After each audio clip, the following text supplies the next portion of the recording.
What's up, guys? Nevin Dravinsky, producer on UFC Undisputed 2010, coming to you from the famed Black House Gym, once again in an undisclosed location somewhere in Los Angeles, California. I'm joined here by Mr. Ed Soares, co-owner of the Black House Gym. Thank you so much. Oh, it's my pleasure. We're going to talk today about some of the improvements and enhancements to the UFC Undisputed 2010 career mode.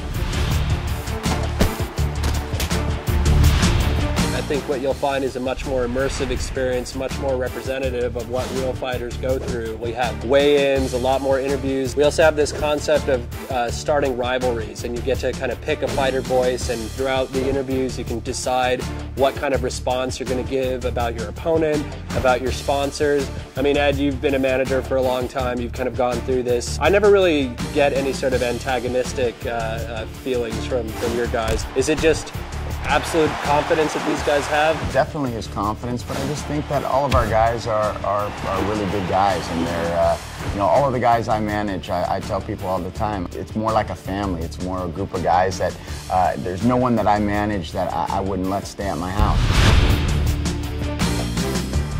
The game will actually track how you actually proceed in the game. If you're a guy that does a lot of head kicks in the game, eventually your opponents will start taking you down, or, you know, going to the ground, trying to exploit your weakness. Rogan and Goldberg might call out, like, the guy's knocked out his last 5 opponents via head kick, so you can't use the same game plan over and over again.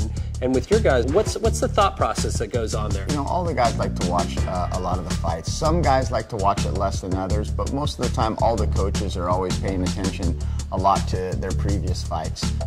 Every fight is different.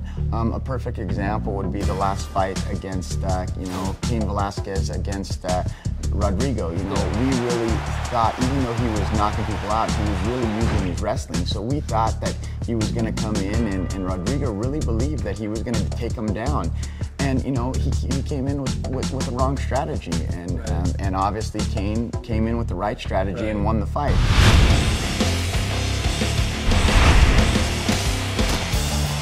So much like in the real UFC, we give players the opportunity to train at different camps. This year it's not boxer, wrestler, you know, Muay Thai, Jiu-Jitsu guy. You're just learning specific moves, and you go work with members of these camps to get these moves. So for example, if I'm in, you know, heavyweight, I work with Junior and, on his boxing, and I work with Nogueira on my Jiu-Jitsu.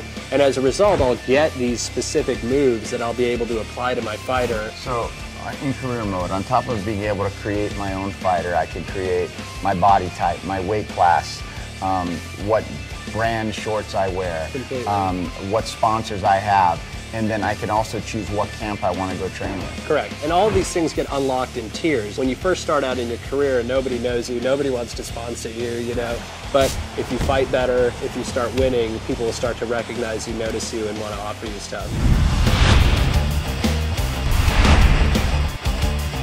You've had like a long career and history with these guys, and kind of watched them all grow up. You know, they came from all different places. Lyoto, he got his first fight in the US here, was in the WFA. And what a great segue, you know, in our career mode, we have this aspect of where instead of, you know, jumping right into the UFC, you actually start off your fights in the WFA, much like Lyoto, and then at some point, if you perform well, you actually get to move up into the UFC.